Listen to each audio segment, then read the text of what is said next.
அனைவருக்கும் எனது வணக்கங்கள். குறிப்பாக தமிழ் உள்ளங்களுக்கு எனது பணிவான வணக்கங்கள். எனது பெயர் அருணேசன் தயராஜ், பன்மொழி பட்டதாரி. பலர்மோ பல்கலைக்கழகத்தில் இப்பட்டத்தை பெற்றேன்.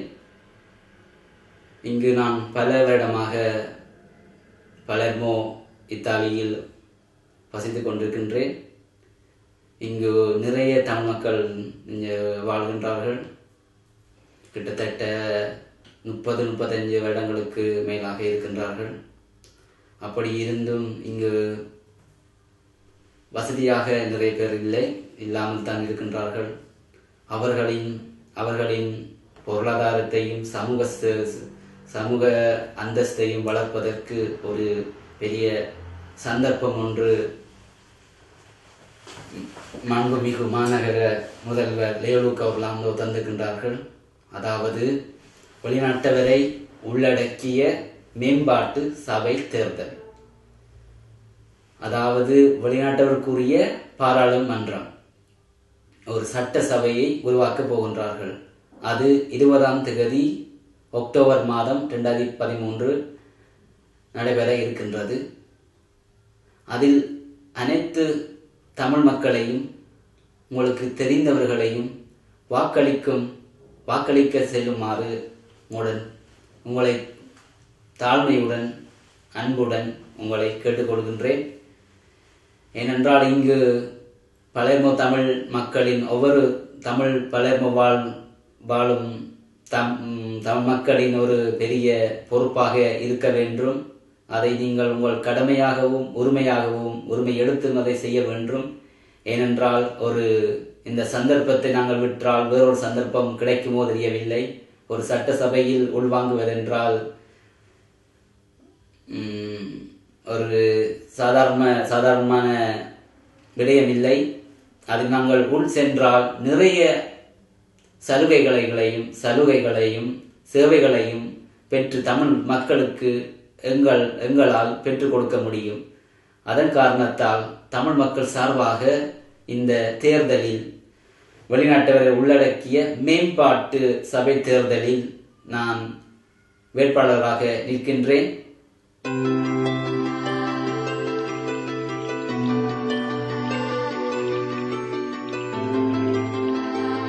முதலாவதாக பார்க்க போனால், இங்கு பிறந்த பிள்ளைகளுக்கு இத்தாலிய குடியுரிமை இல்லை. அவர்கள் 18 வயது வரை காத்திருக்க வேண்டியது அவசியமாகும். இதுதான் தற்போதைய இத்தாலிய சட்டம். இந்த தேர்தல் மூலம் நாங்கள் இந்த ஆலோசனை சட்டசபையில் உள்வாங்கினால் நாங்கள் சட்டங்களை மாற்ற முடியும். இங்கு பிறந்த பிள்ளைகளுக்கு உடனடியாக இத்தாலிய குடியுரிமையை வழங்குவதற்கு நாங்கள் சிபார்சு செய்யலாம். இது ஒரு ஆலோசனை ஒரு வெளிநாட்டு உள்ளடக்கிய ஆலோசனை குழுவும் ஒன்று.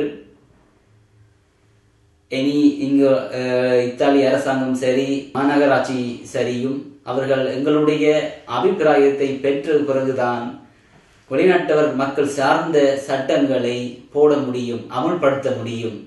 நாங்கள் இல்லை என்று சொன்னால் அதுக்கேற்ற தகுந்த காரணத்தை எங்களுக்கு கூற வேண்டிய அவசியம் பலர்மோ மாநகராட்சிக்கு இருக்கின்றது. அதை மூலம் நான் தெரியப்படுத்த வேண்டும். மற்றும் உங்களுடைய வதிவிட அனுமதி சார்ந்த விடயங்களை உங்களுடன் பகிர்ந்து கொள்ள விரும்புகின்றேன். உங்களுக்கு தெரியும், இந்த பெர்மெசு சொஜோர்னோ இத்தால் மொழியில் சொல்ல போனால் உங்களுக்கு ஏற்படும் சிரமங்கள் நிறைய உண்டு. உதாரணமாக, இதை புதுப்பிப்பதற்கு நிறைய ஆவணங்கள் உங்களுக்கு தேவைப்படுகின்றது. உதாரணமாக, வருமானம் சார்ந்த விடயம் ஒன்று. ஒரு குடும்பத்தில் நிறைய நபர்கள் இருந்தால் அவர்கள் ஒவ்வொருவரும் பெர்மிஸ் சொஜோர்னோவை ரினியூ பண்ணணும். அதற்கு பணம் அவசியமாக இருக்கும். ஏனென்றால் கிட்டத்தட்ட ஒவ்வொரு நபருக்கும் 173 ஈரோக்கள் முடிகின்றன. அதை எல்லாராலும் பார்த்து கொள்ள முடியாதது. ஏனென்றால் நாங்கள் வாழும் காலம் அப்படிப்பட்டு இருக்கின்றது. பொருளாதார வீழ்ச்சியின் மத்தியில் தான் நாங்கள் இங்கு வாழ்ந்து கொண்டிருக்கின்றோம். அதை நாங்கள் இந்த தேர்தலில் ஈடுபட்டால் இதை முன்னெடுத்து சொல்லுவோம். நாங்கள் இந்த அரசாங்கத்துக்கு நாங்கள் எடுத்து கூறுவோம் கட்டாயமாக. மற்றும் இன்னொரு விடயத்தை பார்க்க போனால், இவ்வளவு காலம் நாங்கள் இங்கு வாழ்ந்தாலும் இத்தாலி மொழி என்ற பிரச்சனை இருக்கின்றது. இன்னும் நிறைய மக்கள்கள் இத்தாலி மொழியை நன்றாக பேச முடியாதவர்களாக இருக்கின்றார்கள். அதை நான் கூற விரும்புகின்றேன். ஏனென்றால் இதால் வரும் விளைவுகளை நீங்களும் பார்த்து கொள்ள வேண்டும். உதாரணமாக, நீங்கள் பாடசாலை சரி உங்கள் பிள்ளை சேர்க்க வேண்டி இருந்தாலும் மற்றும் வைத்தியசாலையில் நீங்கள் செல்ல வேண்டும் என்றால் சென்றால் நீங்கள் அங்கு இத்தாலி மொழியில் தான் உங்களுடைய பிரச்சனைகளை கூற வேண்டும். உங்களுக்கு பதிலாக இல்லாட்டி நண்பர்களை இல்லாட்டி இன்னொரை நீங்கள் கூப்பிட்டு செல்ல வேண்டும். அவருக்கு நேரம் இருந்தால் தான் உங்களிடம் வருவார்.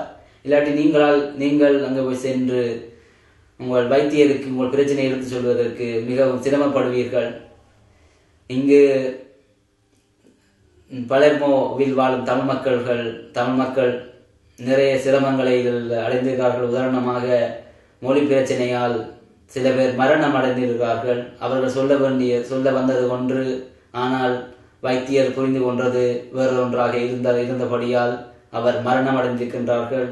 அதுக்கேற்ற வழக்கும் போட்டு அதுக்கேற்ற நிதியும் நாங்கள் எடுத்து கொடுத்திருக்கின்றோம். ஆனால் மரணம் அடைந்தால் மரணம் அடைந்தவரை திருப்பி நாங்கள் கொண்டு வர முடியாது.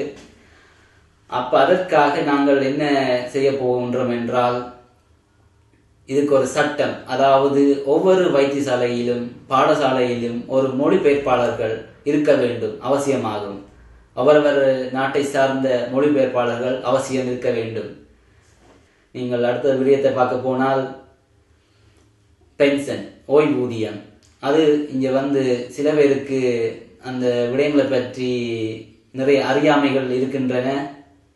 இங்கு 65 அல்லது 67 வயது உடையவர்கள், அதாவது இங்கே சொல்வார்கள் பென்சியோனு, மற்றது அசென்யோ சோஷாலே. அசென்யோ சோஷாலே என்பது வேலை செய்யாதவர்களும் 65 வயசு அடைந்தவர்கள் அதை பெற்றுக்கொள்ளலாம். ஆனால் இத்தாலி சட்டப்படி கார்த்ததி சொஜோர்னோ என்ற ஆவணத்தை கேட்கின்றார்கள். அதாவது 10 வருட காட்டுன்னு சொல்வார்கள், கார்த்ததி சொஜோர்னோ எல்லாருக்கும் தெரிந்திருக்கும். அது இல்லா வீடில் நீங்கள் இந்த ஓய்வூதியத்தை பெற்றுக்கொள்ள முடியாது. ஒன்று, நீங்கள் ஆரம்பத்திலே நீங்கள் அந்த ஆவணத்தை பெற்றால், உங்கள் இளங்காலங்களில் அதை பெற்றால் உங்களுக்கு வசதியாக இருக்கும். இல்லாட்டி நீங்கள் 65 வயது அடைந்த பிறகு அதை கேட்டு பெற்றுக்கொள்வதென்றால் அது மிகவும் சிரமமான விடயம் ஒன்றாத்தான் நான் கருதுகின்றேன். ஏனென்றால் அதுக்கேற்ற தகுதி காட்ட வேண்டும், வீடு, அதுக்கேற்ற பணம் காட்ட வேண்டும். அது 65 வயதில் நான் நினைக்கவில்லை உங்களால் அதை காட்ட முடியும் என்று. இதன் காரணம் நீங்கள் அதை காத்த சியோர்னோவை பெறாமல் விடுவீர்கள். அதன் விளைவு நீங்கள் உங்களுடைய உரிமை ஓய்வூதியத்தை பெற்றுக்கொள்ள முடியாமல் போகின்றது. நாங்கள் இந்த சட்டசபையில் ஈடுபட்டால், இந்த தேர்தலில் நாங்கள் வென்றால் அந்த சட்டத்தை நாங்கள் மாற்ற வேண்டும். இத்தாலி நாடு என்பது சம ஒருமைப்பாட்டு ரீதியாக அமைக்கப்பட்ட ஒரு நாடு. அதாவது எல்லாருக்கும் சம உரிமை வழங்கும் நாடாக இருந்தாலும், இந்த ஓய்வூதியத்தின் விடயத்தில் அவர் பிரிவுபாடுகள் பார்க்கின்றார்கள். அது அவருடைய அடிப்படை சட்டத்துக்கு விரோதமான ஒன்று. அதை நாங்கள் நிச்சயமாக எடுத்து கூறுவோம். நீங்கள் எங்களுக்கு இந்த வாக்களிப்பு மிகவும் முக்கியம். எனக்காக போடுறீர்களோ இல்லையோ, ஆனால் நீங்கள் நிறைய பேர் போய் வாக்களித்தால் அதன் விளைவுகள், அதன் பயன் நிறைய இருக்கின்றது. வெளிநாட்டவர்கள் பார்ப்பார்கள். வெளிநாட்டவர்கள் சரி, இங்க இத்தாலி நாட்டவர்கள் சரி, அதை பார்ப்பார்கள். இவ்வளவு மக்கள் போய் சென்று வாக்களித்திருக்கிறார்கள். அப்ப அவருடைய கோரிக்கைகளை நாங்கள் அவதானமாக பார்க்க வேண்டிய நிபந்தனைக்கு அவர்களை நாங்கள் தள்ளுவோம். மற்றும் நாங்கள் இதில் ஈடுபட்டால் தான் நிறைய வெளிநாட்டு மக்கள்கள் பங்கு பெற்றார்கள். அதில் நாங்கள் தமிழர் சார்பாக நிறைய பேர்கள் பங்கு பெற்றார்கள். அதை நான் குறிப்பாக சொல்ல வேண்டும். இதில் வெற்றி பெறுபவர்கள் இரண்டு பேர் தான். ஒவ்வொரு நாட்டுக்கு 2 பேர்கள் தான் எடுபடுவார்கள். அந்த பட்சத்தில் நீங்கள் உங்கள் வாக்களிப்பை தகுதி பெற்றவர்களுக்கு நீங்கள் வாக்களிக்க வேண்டும். நீங்கள் உங்களுக்கே தெரியும், பெயர்களை சொல்ல அவசியம் இல்லை. நீங்கள் யாருக்கு வாக்களிக்க வேண்டும் என்று நான் சொல்ல அவசியம் இல்லை. அவர்கள் இங்கே 2 பேரை நீங்கள் தேர்ந்தெடுத்து அவர்களுக்கு வாக்களிக்குமாறு கேட்டுக்கொள்கின்றேன். ஏனென்றால் நீங்கள் உங்கள் வாக்குகளை பிரித்து போட்டுவிட்டால் அதில் பாதிக்கப்படுபவர்கள் நாங்கள் தான், தமிழ் மக்கள் தான். கடைசியில் 2 ஒரு பேர் தான் எடுபடக்கூடிய சந்தர்ப்பமும் அவர்களுக்கு நாங்கள் அமைத்து விடுவோம். நான் உங்களை பணிவன்புடன் உங்களை கேட்டுக்கொள்கின்றேன். மற்றும் இன்னொரு விடயத்தை நான் உங்களுக்கு கூற விரும்புகின்றேன். இது மக்கள் சார்பாக வைத்த கோரிக்கை.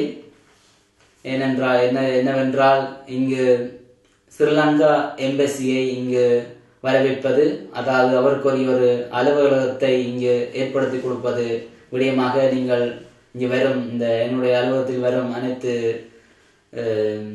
கிளைண்ட்ஸ் எல்லாரும் கேட்டீங்கள். அதன்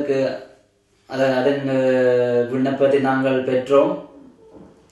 அந்த கோரிக்கையை நாங்கள் நிச்சயமாக வைப்போம். நாங்கள் இந்த எலெக்ஷனில் வென்றாலும் சரி வெல்லாவிட்டாலும் சரி அந்த கோரிக்கையை நாங்கள் முன்வைப்போம். ஏனென்றால் அது முக்கியமான விடயம். இங்கு நாங்கள் 500 மக்களுக்கு மேலாக இங்கே வாழ்ந்து கொண்டிருக்கிறார்கள். அவர்கள் இந்த கோரிக்கையை நாங்கள் மதித்து அதை அதை முன்னெடுத்து செல்வோம் என்று கூறுகின்றேன். இன்னொரு விடயம் என்னவென்றால், நீங்கள் நிறைய மக்கள் இங்கே வந்து எங்களுடைய அலுவலகத்தில் தொடர்பு கொண்டு கேட்டிருந்தீர்கள். அதாவது மண்டப வசதிகள் மற்றும் மத சார்பான கட்டிட வசதிகளை கேட்டிருந்தீர்கள். நாங்கள் இங்கு எந்த விதமான வேறுபாடும் பார்க்க மாட்டோம். மத ரீதிப்படியும் கிறிஸ்டியன் சரி சைவ மக்களும் சரி எங்களுக்கு ஒன்றுதான். அந்த அடிப்படையில் ஒரு மத சார்பான கட்டிடங்கள் கேட்டிருந்தீர்கள். இதை நாங்கள் நிறைய காலமாக கேட்டிருந்தோம். அதற்கேற்ற பதிலையும் தந்தார்கள். தர முடியாது என்று சொல்லி இருந்தார்கள். ஏனென்றால் எல்லா மக்களுக்கும் இந்த கொடுக்க முடியாது என்று சொன்னார்கள். ஏனென்றால் இங்கு நிறைய வெளிநாட்டவர்கள் இங்கே வசிக்கின்றார்கள். எல்லாரும் அந்த விடயத்தை கேட்டால் எல்லாருக்கும் நாங்கள் கொடுக்க வேண்டிய நிபந்தனைக்கு உள்ளாகி விடுவார்கள் என்று கூறியிருந்தார்கள். நாங்கள் அப்படி இருந்தும் நாங்கள் என்னொன்று கேட்டோம். என்னென்றால் எல்லா மக்களுக்கும் பொதுவான இடத்தை ஒன்று தந்து அதை நாங்கள் வெளிநாட்டவர்கள் பகிர்ந்து கொள்ளுமாறு வேண்டிக் கொண்டோம். அதற்கு இன்னும் பதில் தரவில்லை. எங்களுக்கு இந்த சந்தர்ப்பம், இந்த மேம்பாட்டு சபை தேர்தல், ஆலோசனை சபை தேர்தல் மூலம் நாங்கள் இதை மறுபடியும் இந்த கோரிக்கையை வைப்போம். அதற்கேற்ற அவர்களுடைய பதிலையும் உங்களுக்கு நாங்கள் கட்டாயமாக இன்டர்நெட் மூலமோ அல்லது எங்கள் ஆபீஸ் அலுவலகம் மூலமோ உங்களுக்கு நாங்கள் அறிவிப்போம்.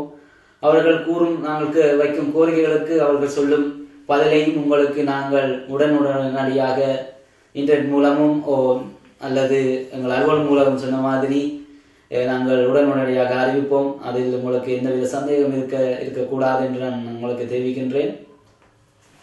நீங்கள் வாக்களிக்க போகும் மக்களுக்கு நான் சொல்ல விரும்புகின்றேன், நீங்கள் போகின்றது ஒவ்வொரு வேட்பாளர்களையும் நம்பி அவர்கள் இதில் வெற்றி பெற்றால் என்ன அவர்களால் செய்ய முடியும், அவர்கள் எங்களுக்கு என்ன செய்ய போகிறார் என்று நீங்கள் உங்கள் மனதில் இந்த கேள்விகளை கேட்டுக்கொண்டிருப்பீர்கள்.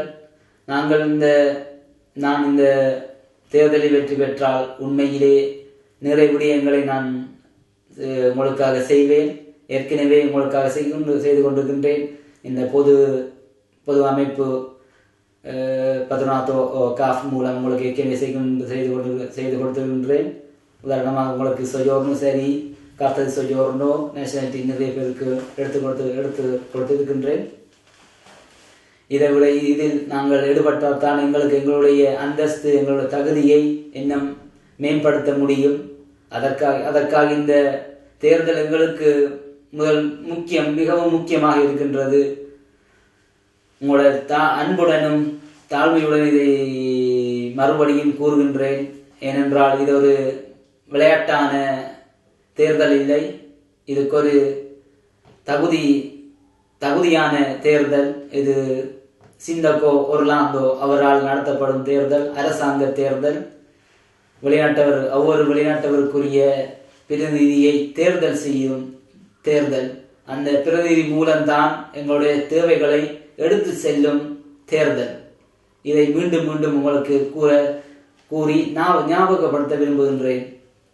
நீங்கள் வளமை போல் நடக்கும் தேர்தல் தானே என்று நினைத்து போகாம வீட்டில் இருக்காதீர்கள். தயவு செய்து நீங்கள் எவ்வளவு மக்கள் பங்கு பெற்றார்களோ அவ்வளவு எங்களுக்கு நன்மை என்று நீங்கள் கருதி நீங்கள் கட்டாயமாக எங்களுடைய உரிமைகளை பெற்று பெறுவதற்கும் எங்கள் நாட்டில் நடந்த பிரச்சனைகளை எடுத்து கூறவும், அந்த பிரச்சனை உங்களுக்கு ஞாபகத்தில் எப்பொழுதும் எங்களுடைய கருப்பு சரித்திரமாக அது எங்கள் மனதில் உள்ளங்களில் இருக்கின்றது. அந்த பிரச்சனையை நாங்கள் கட்டாயம் முன்வைப்போம். எங்கள் மக்கள், தமிழ் மக்கள்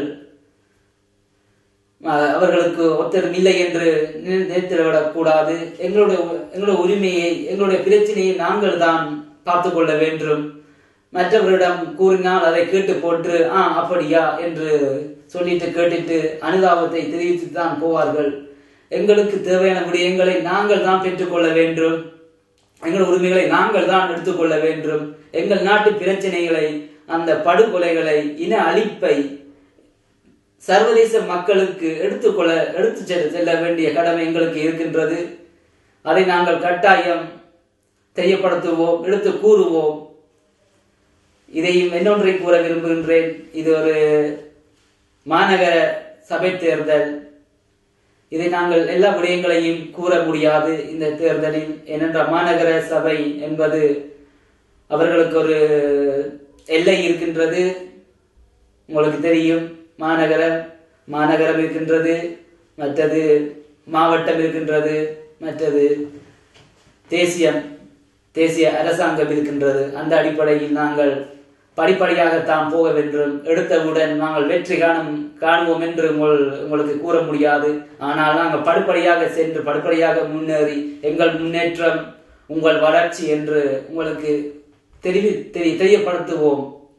உங்கள் வாக்களிப்பு வீணாக போகாதபடிக்கு அதுக்கேற்ற வசதிகளையும் உதவிகளையும் எல்லா ஆலோசனைகளையும் உங்களுக்கு தினமும் அறிவிப்போம், தெரியப்படுத்துவோம். அதில் உங்களுக்கு எந்தவித சந்தேகமும் இருக்கக்கூடாது என்று கேட்டுக்கொள்கின்றேன். இத்தேர்தலில் பங்கு பெற்றுவதற்கு முதல் நாங்கள் எங்கள் தனிப்பட்ட ரீதியிலும் சரி, எங்கள் அமைப்பு சார்பாகவும் சரி, இளம் கரங்கள் சார்பாகவும் சரி, நாங்கள் ஏற்கனவே நிறைய விடயங்களை வாழ்த்தமிழ் பலர்மோ வாழ்த்தமிழ் மக்களுக்கு நிறைய விடயங்களை செய்து கொடுத்திருக்கின்றோம். உதாரணமாக நீங்கள் பார்த்தீங்கள் என்றால் பிரஃபெக்டுவரி பலர்மோவில் நாங்கள் அவர்களை தமிழ் பேச வைத்திருக்கின்றோம். உங்களுக்கு தெரிந்திருக்கும், போன வருடம் மார்ச் மாதம் 10ஆம் தேதியிலிருந்து புது சட்டம் ஒன்று வந்தது. அதாவது இத்தேசத்தில் முதல் தடவையாக நுழைபவர்களுக்கு 20-30 புள்ளிகள் பெற வேண்டிய அவசியம் நிபந்தனை அவர்களுக்கு ஒன்று.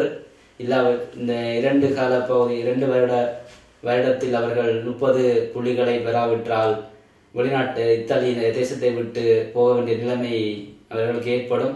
அச்சட்டத்தை நாங்கள் தமிழ் மொழியில் பலர்மோ இத்தாலி தேசத்தில் முதல் மாநகரத்தில் பலர்மோ மாநகரத்தில் நாங்கள் மொழிபெயர்த்து கொடுத்திருக்கின்றோம். இது நாங்கள் ஒரு சமூக சேவையாக இலவசமாக அவர்களுக்கு இந்த பணியை செய்து கொடுத்திருக்கின்றோம். இங்கு வரும் வெளிநாட்டு மக்கள், தமிழ் மக்கள் எங்களுடைய மொழிபெயர்ப்பை, எங்களுடைய இந்த சட்ட சார்ந்த விடயங்களை தமிழில் மொழிபெயர்ப்பு கொடுத்த விஷயங்களை வாசித்து படித்து தாண்டிட்டு தான் வருவார்கள். இது அவர்களுடைய ஜாப்பையும் மற்றும் ஒரு 5 மணித்தியாலம் கொண்ட இத்தாலி வகுப்பை நாங்கள் தமிழ் மொழியில் மொழிபெயர்த்து கொடுத்துகின்றோம். அதை நாங்கள் உங்களுக்கு பெருமையுடன் தெரியப்படுத்துகின்றோம்.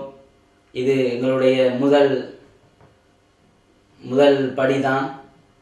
இனி நாங்கள் அதை தாண்டி போய் நிறைய படிகளை கடந்து செல்ல வேண்டும். அதற்கு உங்களுடைய துணை என்றும் எங்களுக்கு அவசியம். இதை நான் கூற விரும்புகின்றேன். இந்த விடயத்தை கூறினதுக்கு காரணம், இவர் என்ன செய்துட்டு வந்துட்டார் என்று கேட்பீர்கள். நாங்கள் நிறைய விடயங்கள் மக்களுக்கு செய்கின்றோம், இன்னும் நிறைய செய்வோம் என்று இதை தெரியப்படுத்துவது தான் இதை நான் கூறினேன். அதை நான் பெருமையுடன் கூறுகின்றேன். அந்த பெருமை எங்களுடைய அமைப்புக்கு தான் போய் சேரும். வாக்கு அளிக்க தகுதியுள்ளோர் பற்றிய விடயத்தை உங்களுக்கு நான் கட்டாயம் விளங்கப்படுத்த வேண்டும். வாக்களிப்பவர்கள் வாக்கு அளிப்பவர்கள் 18 வயதுக்கு மேற்பட்டவர்களாக இருக்க வேண்டும்.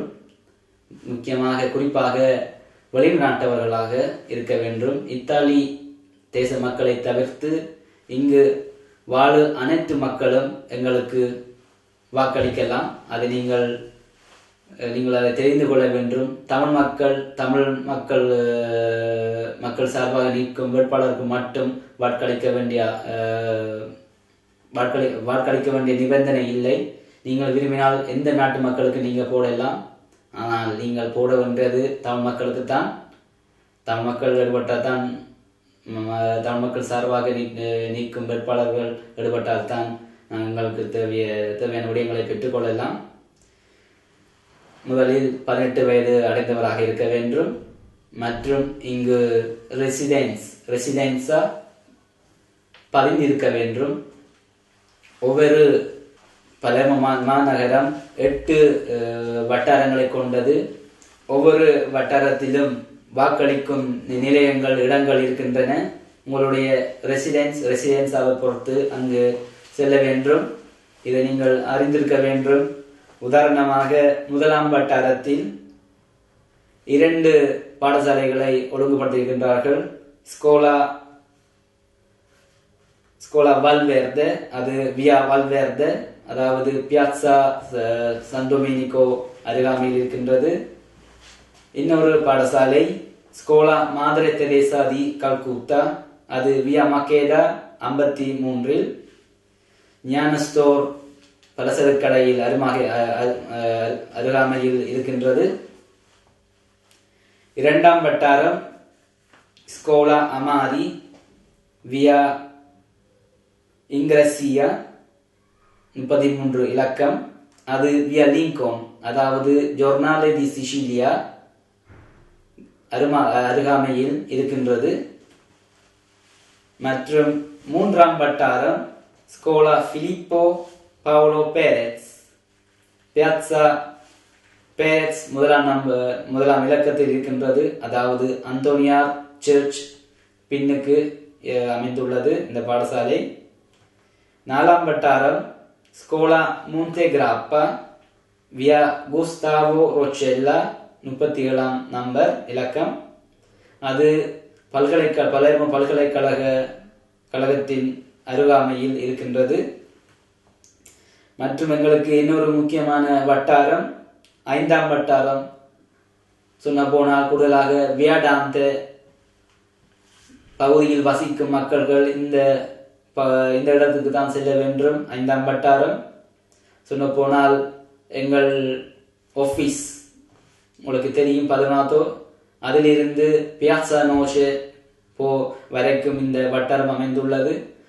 இது பியாட்சா நோஷேயில் தான் இந்த பாடசாலை வாக்களிக்கும் இடம் இருக்கின்றது. இந்த பாடசாலையின் பெயர் ஸ்கோலா தே அமிச்சிஸ் வியா நட்சாரியோ சாவ்ரோ இலக்கம் 11. அடுத்தது 6ஆம் வட்டாரம் ஸ்கோலா கொல்லோதி வியா ப்ரூச்சா 89ஆம் இலக்கம். இதை விளங்கப்படுத்த போனால் இது இருக்கும் இடம் எங்கென்றால் ராய் இத்தாலி சேனல் இந்த நிலையத்துக்கு பின்னால் இருக்கின்றது. உங்களுடைய கொன்ட்ராட்டோ டி சோஜோர்னோ பதிவு செய்யும் இடத்தில் தான் இருக்கின்றது. உங்களுக்கு ஞாபகத்தில் இருக்கும். நீங்கள் 4 ஃபார்ம் கொன்ட்ராது சொஜோர்னோ 15 கொலகமெண்டோக்கு நீங்கள் கொடுக்கும் ஆவணம் அந்த அந்த இடத்தில் தான் இருக்கின்றது. வியா ப்ரூஷா 89. மற்றும் 7ஆம் வட்டாரமும் ஒரு முக்கியமான வட்டாரம். அங்கு நிறைய தமிழர்கள் இருக்கின்றார்கள்.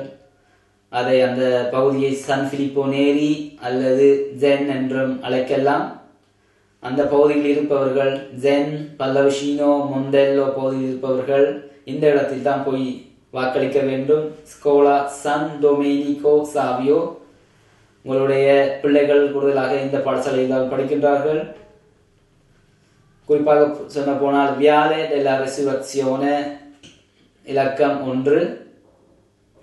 இந்த வீதி நீங்கள் கோஸ்துராவுக்கு செல்லும் இடத்தில் இருக்கின்றது. மற்றும் இன்னொன்று முக்கியமான பகுதியாக இருக்கின்றது 8ஆம் வட்டாரம். இது ஒரு பெரிய வட்டாரம். இது பொலித்தியாமா, போர்கோவேக்கியோ, மொந்தபெலெகிரினோ, இது இந்த பகுதியில் வாழும் மக்கள் போய் வாக்களிக்கும் இடங்கள் 2ஆக இருக்கின்றது. ஒன்று பொலித்தியாமோவில் அமைந்திருக்கின்றது. அந்த பாடசாலையின் பெயர் ஸ்கோலா ஆர்கிமேத, பொலித்தியாமில் தான் அமைந்திருக்கின்றது. இன்னொரு பாடசாலை ஸ்கோலா மர்கோனி, அதாவது டொன் போஸ்கோ அருகாமையில் அமைந்துள்ளது.